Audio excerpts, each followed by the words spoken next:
Assalamualaikum warahmatullahi wabarakatuh. Saya Nur Famasari dari PMT 6A. Di sini saya akan mempresentasikan hasil dari rencana pelaksanaan pembelajaran, yaitu RPP daring, RPP luring, serta RPP tatap muka yang disusun dengan format RPP 1 lembar. Di mana komponennya itu ada 3, yaitu tujuan pembelajaran, kegiatan pembelajaran, serta penilaian hasil pembelajaran. Yang pertama itu RPP daring. Nah, RPP daring yang pertama itu ada identitas, di mana itu terdapat sekolah, SMP atau MTS dengan mata pelajaran matematika serta materi pokok itu ada persamaan garis lurus untuk kelas 8 semester 1 dengan alokasi waktu 2 kali 40 menit serta pertemuan ke-1. Nah, di sini materi pokoknya persamaan garis lurus, akan tapi yang saya ambil itu adalah gradien garis lurus. Selanjutnya, untuk tujuan pembelajaran ini, peserta didik dapat setelah mengikuti proses pembelajaran itu memahami pengertian gradien garis lurus, menemukan gradien garis lurus, menemukan gradien garis yang melalui 2 titik, menyelesaikan setiap permasalahan yang berhubungan dengan gradien garis yang melalui 2 titik dari permasalahan kontekstual yang disajikan. Selanjutnya, media yang digunakan pada pembelajaran daring yaitu WhatsApp Group, Google Classroom, Google Meet, serta media daring lainnya. Kemudian alat itu adalah handphone, laptop, tablet, dan lain-lain. Sumber itu bahan ajar LKPD, lembar kerja, peserta didik, link video, dan sumber lain yang relevan, serta modul yang digunakan adalah Project Based Learning. Untuk kegiatan pembelajarannya, yaitu yang pertama, kegiatan pendahuluan yang dialokasikan waktunya itu adalah 15 menit, di mana yang pertama guru minta peserta didik untuk masuk ke ruang Google Meet. Kemudian guru mengucapkan salam kepada peserta didik, guru mengecek kehadiran peserta didik, guru menyiapkan materi yaitu dalam bentuk link video, LKS, dan bahan ajar yang diposting di Google Classroom. Guru menyampaikan motivasi tentang apa yang akan diperoleh dari mempelajari materi gradien garis lurus. Guru menjelaskan hal yang akan dipelajari, kompetensi yang akan dicapai, serta model belajar yang akan digunakan. Guru memberikan apresiasi. Lalu guru memberikan kesempatan kepada peserta didik untuk menyampaikan pendapatnya atau apresiasi tadi, yaitu pertanyaan mendasar kepada peserta didik. Selanjutnya, untuk kegiatan intinya, kegiatan inti ini adalah langkah-langkah dari model pembelajaran yang digunakan, yaitu langkah-langkah Project Based Learning. Yang pertama tadi langkahnya itu yaitu pertanyaan mendasar. Kemudian langkah yang keduanya itu adalah tahap perencanaan proyek, di mana peserta didik itu melakukan proyek 1.1 dan proyek 1.2 yang ada di LKPD. Kemudian peserta didik menyusun jadwal dalam menyelesaikan proyek 1.1 dan proyek 1.2. Tahap ketiga yaitu monitoring, di mana guru membantu peserta didik mendefinisikan dan mengorganisasikan tugas dari belajar tadi. Kemudian guru mendorong peserta didik untuk mengumpulkan informasi yang sesuai dengan memecahkan permasalahan yang diberikan. Dan yang terakhir, guru membimbing dan mengarahkan peserta didik terhadap aktivitas proyek yang sedang dilakukan oleh peserta didik. Selanjutnya, ada tahap penilaian, di mana peserta didik mempresentasikan hasil dari proyek yang telah dikerjakan. Lalu seluruh peserta didik mengerjakan uji pemahaman yang terdapat pada lembar kerja 1 dan lembar kerja 2 pada LKPD. Dan uji pemahaman tersebut kalau belum selesai, peserta didik dapat melanjutkannya setelah Google Meet berakhir. Dan terakhir itu tahap refleksi, di mana guru meminta peserta didik untuk membuat kesimpulan dari apa yang telah dipelajari. Dan yang terakhir, ada kegiatan penutup yang dialokasikan waktunya itu ada 15 menit, di mana guru memberikan kesempatan kepada peserta didik untuk bertanya atas materi yang diberikan, bisa melalui pada saat Google Meet tersebut. Apabila materi tersebut ada yang belum dipahami, setelah Google Meet berakhir, maka bisa dilakukan chat di WhatsApp Group atau Google Classroom. Kemudian guru menginformasikan topik materi selanjutnya dan guru menutup pembelajaran dengan mengajak peserta didik membaca. Selanjutnya, penilaian hasil belajar, di mana penilaian hasil belajar di sini untuk penilaian sikapnya itu dilakukan pengamatan atau observasi, kemudian penilaian pengetahuan atau tes tertulis, lalu penilaian keterampilan atau penilaian unjuk kerja. Nah, untuk lampiran pembelajaran daring yaitu lembar pengamatan penilaian sikap, di mana yang pertama yang dinilai itu adalah menunjukkan sikap aktif dari pembelajaran, bekerja sama dan toleran. Waktu pengamatan itu selama pembelajaran itu berlangsung.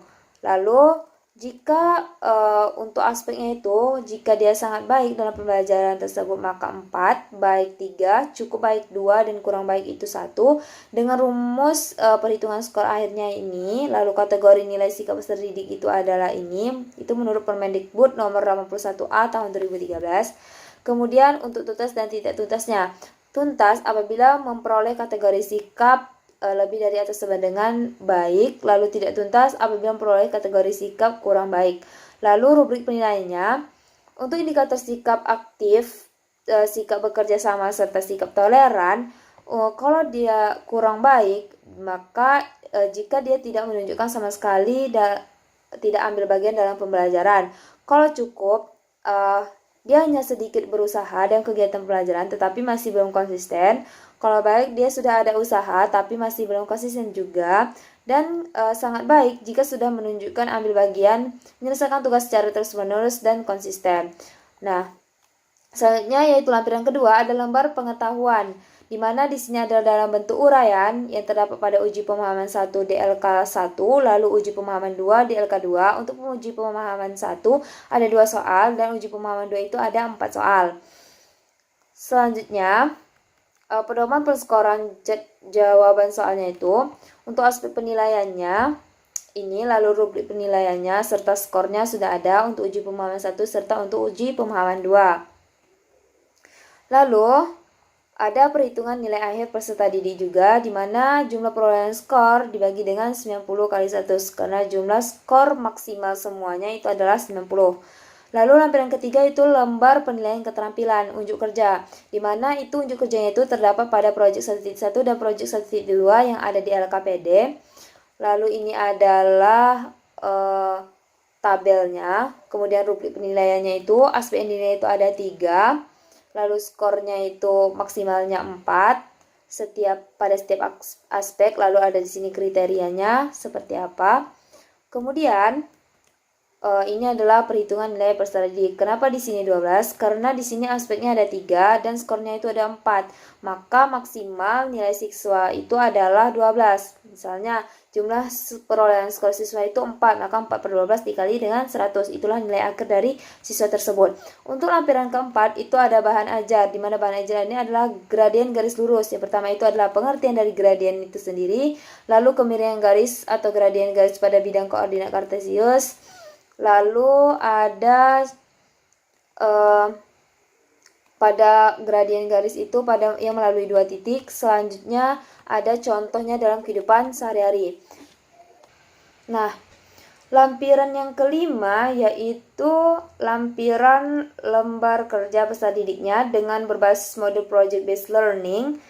Kemudian di sini di LKS-nya ada deskripsi produk LKPD-nya dan ada kotak petunjuk modelnya itu, di mana pertama itu ada 6 langkah. Dia pertanyaan mendasar, mendesain perencanaan proyek, menyusun jadwal, monitor, penilaian, lalu refleksi. Di sini ada petunjuk penggunaan LKPD juga. Kemudian lembar kerja 1 dengan proyek 1.1 yang akan dijadikan sebagai penilaian unjuk kerja.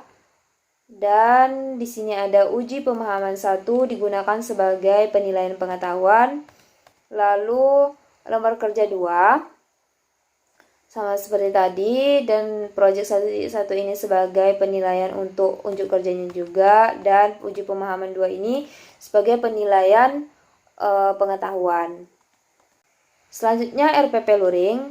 RPP Luring sama saja, akan tetapi mereka itu adalah alokasi waktunya hanya 10 menit, dimana untuk media dan alatnya juga hanya papan tulis dan alat tulis saja, sedangkan sumbernya itu tidak terdapat link video karena dia luring, pembelajaran jarak jauh atau luar jaringan. Lalu model yang digunakan sama, yaitu project based learning. Kemudian kegiatan pembelajaran di pendahuluan, ini adalah kegiatan pembelajaran di pendahuluan, alokasi waktunya cuma 3 menit. Kemudian untuk kegiatan intinya itu 5 menit. Kemudian penutupnya itu 2 menit. Selanjutnya penilaiannya sama seperti daring tadi, 3 penilaian sikap, pengetahuan, dan keterampilan. Untuk lampirannya sama seperti lampiran daring.